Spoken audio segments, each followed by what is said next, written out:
Hello, I know how to write software. Let me show you my bias. I'll show you mine if you show me yours. So, my bias is in this society picture. So, obviously, society is a lot more than thinkers and engineers and then advanced engineers.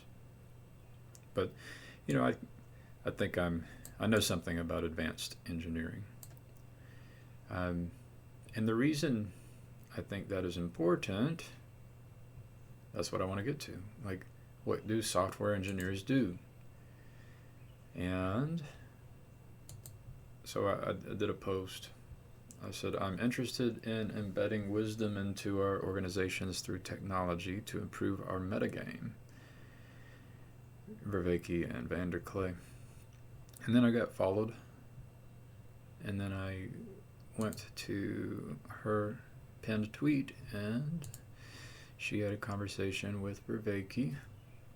And so what happens is, so you end up with people like Vervaeke, um, Stamberger, Vanderklay. Just name your person. And so what she's doing, so basically there's fruit, right? So these people do things. They have some knowledge, and they do things which then are of benefit to other people. And that's generally what everyone does. So, you know, that's society. And society is actually much bigger. I'm just going to make sure I point out that I realize this. I pulled in some data, about all the different kinds of jobs, across the world. So there's just so many things that humans can do, and I'm missing data there. But I tried to pull it in from a website. And so, within society, we have all kinds of people. But the thing that makes a software engineer important is that it's like transdisciplinary, right? So a software engineer can go to any other worker and learn what that other worker knows, and then embed that knowledge into software. And so, for example, so Dr. Iris Stamberger has this the Wisdom Project, and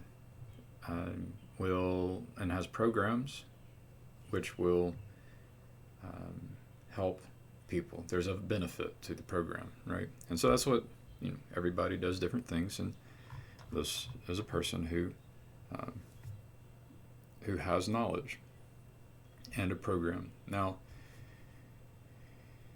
And so she's getting into what is a person, but and she has ideas, practices, and outcomes. She's helping people accomplish goals. But as a software engineer, the thing that I can do is, so I can make systems scale, right? So Dr. Stamberger studied systems, but with software, I could potentially take her knowledge and embed that knowledge into software systems. And so the benefits received by people are limited by the technology that she is using, right? Because we have a finite amount of time and attention. We as an individual have to, or I shouldn't say we have to, but we can learn how to scale the system such that there is more benefit, and that's where software comes in, and technology. I mean, that's what we're doing right here. We're using software and technology to help with embedding knowledge in such a way that that knowledge can be shared, so that we can learn and teach in a most scalable way. So that's why, that's why I'm here.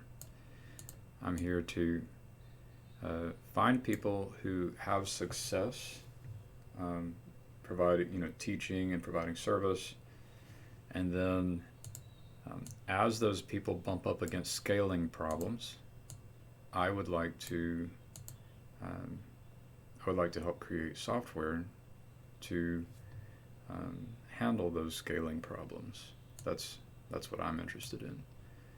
And just as a basic example,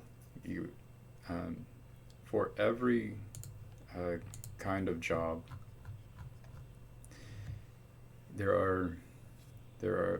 each worker has knowledge, and among all of the workers within each field, some people have better knowledge than other people, and so which you can think of each worker and imagine that they would be replaced by a robot, and which is just this vessel in which you can embed the knowledge of the best worker available. And so that's essentially getting to the idea is that among all of the people who have knowledge, you can learn to extract that knowledge in such a way that it can be put into a machine, and then the machine can do the things, a lot of these things that the best worker can do. The thing the machine might not be able to do, but the workers can do, is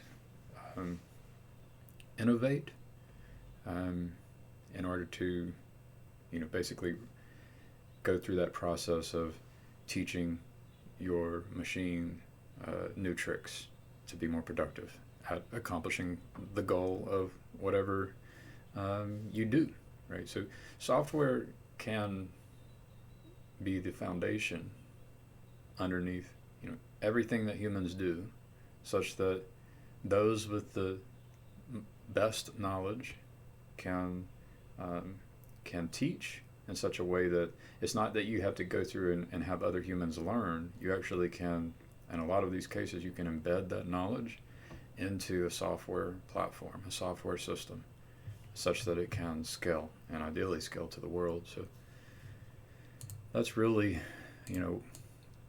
that's how I see my role, and I'm always learning. So that's how I see it. I'm the thinkers who create ideas end up doing practices. So they're a kind of engineer, so they can transform them into systems, and then you have engineers who can make systems scale. So that's in general. This is what I aim to do, right? And so for each person who has knowledge that is able to help people reach their goals. So with Jordan Peterson, he had people who were able to reach their goals. John Vervaeke, Paul VanderKlay, anyone who has good fruit. They have ideas and practices which they perform such that they are of service, and it allows them to accomplish their goals, and those they can be helpful and provide service to people around them so that they can accomplish their goals. And this gets into more of my bias and my mistakes. But we don't have to talk about that right now. So get in touch if you ever bump up against scaling problems. Get in touch with me, and I can help. I can help you scale your system such that you can be of service to more people. Thank you for your time. Thank you for your attention.